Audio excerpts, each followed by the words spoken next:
Thank you for clicking to the link of this video. If you did not click the link from the previous video, then thank you for clicking on the video from the sidebar.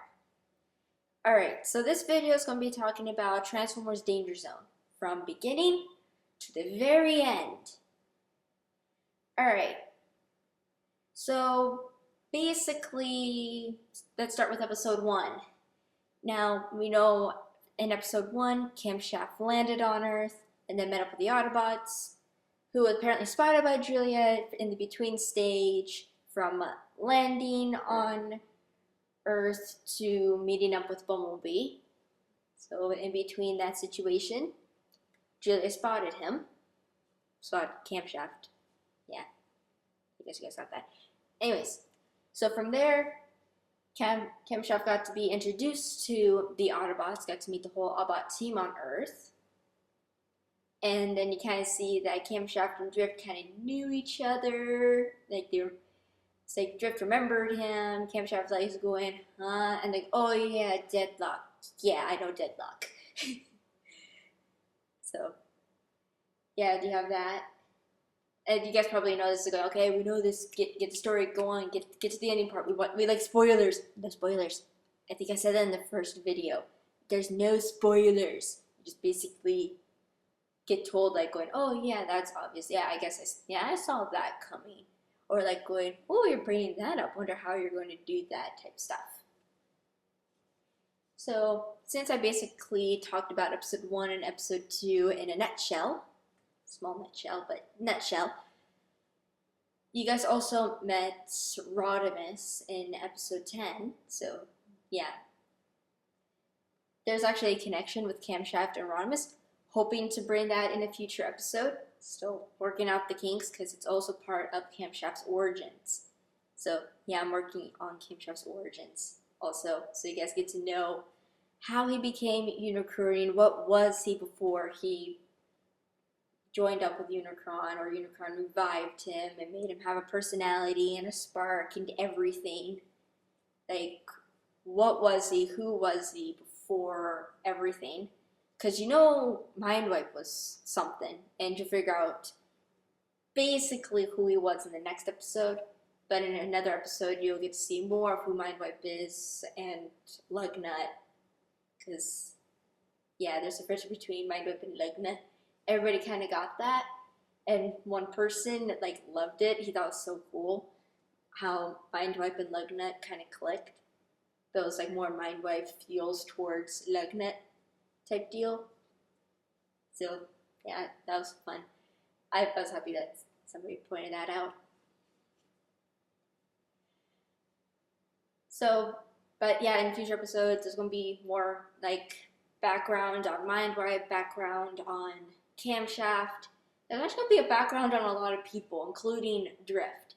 Even though you pretty much got some background of Drift and Ironhide in the last episode, of like why Ironhide, like of course Ironhide was all on Drift because Drift was Decepticon, and of course once Decepticon, always Decepticon, but Drift isn't one of those Decepticons. He isn't, because he's turned into an Autobot and he's staying an Autobot, but he's more of an Autobot to bring peace again. So he's more like a peace warrior, and he knows the ones that need to be peace warriors are the Autobots, so he's trying to help guide the Autobots back to the right track, because he knows where they need to be. I didn't quite know exactly that part, because I based my Drift on the first stage, from Deadlock to Drift. So basically the turnover, that's really a lot where I based my Drift on, so he's definitely a lot more like Deadlock than I think he should be, but yes, that's what you pretty much have. But I am going to go more back into that kind of stuff, like how much Drift grew up, pretty much from when he was Deadlock. I have no idea if I'm going to be able to get another figure that'll seem like Deadlock, or again, I might get another Drift and just paint him and go, this is Deadlock, ha ha ha. But I'm not that great of a figure painter, so I may not be able to do that unless somebody else can do that. So yay! anyways, that's pretty much. So yeah, I'm planning to do some backstory on Drift, like how it became like from Deadlock to Drift. It may just be tons of talking. I may not be able to film it, but I'll try to film it either way.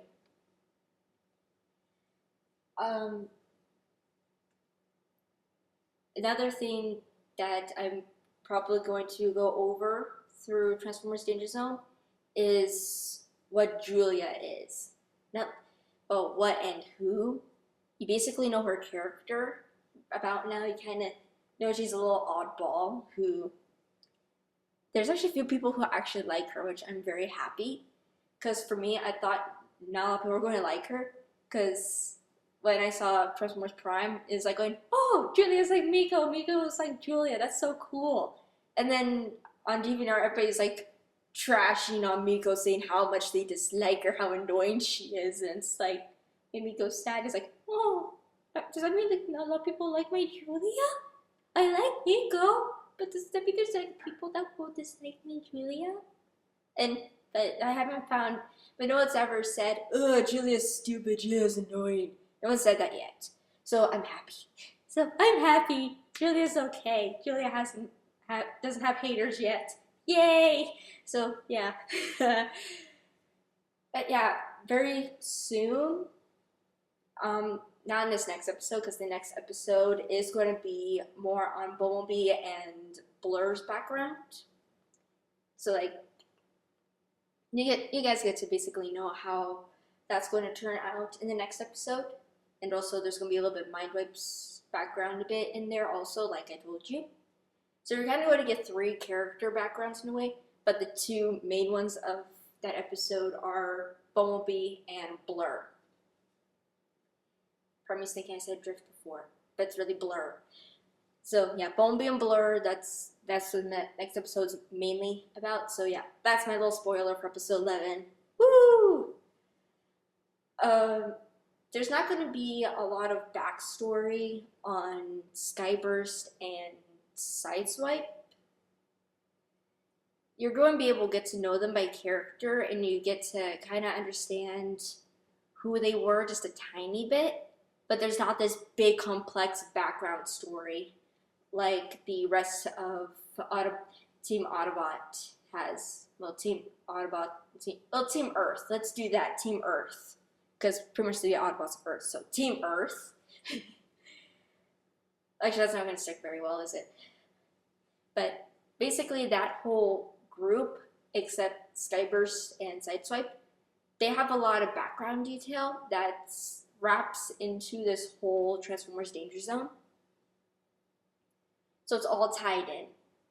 There are whole backstories that you get that start to unravel in the series, or trying to unravel in the series. There you get to see how it affects everything and everyone throughout the whole series. The Decepticons of Earth that you meet on Earth, there's going to be a lot of struggle and frustration, but you're not going to get a lot of backstory. The only one that you're going to get backstory from on the Decepticon side mainly is Mindwipe. And I know that seems kind of stupid to some people, because some people love Starscream, some people love Megatron, and there's some people who love all these other characters, but really the main one you're going to be hearing about and knowing about backstory-wise is Mindwipe. Everyone else you just get to know about their character. So, yeah, that's kind of fun, right? And I probably said this in other episodes, other videos, and I actually think I really did. But like I said, I am planning to get to Cybertron sometime with Transformers Danger Zone. So that's going to be fun. Yeah, so yeah, space scenes. Woo! That's going to be a lot of fun, huh? At least I think so. I think it's going to be a lot of fun. Hehehe. Yeah, trying to think of other stuff to say, but I think that's all the stuff I can spoil about Transformers Danger Zone without spoiling too much. So, thanks for watching, and have a great day, everyone.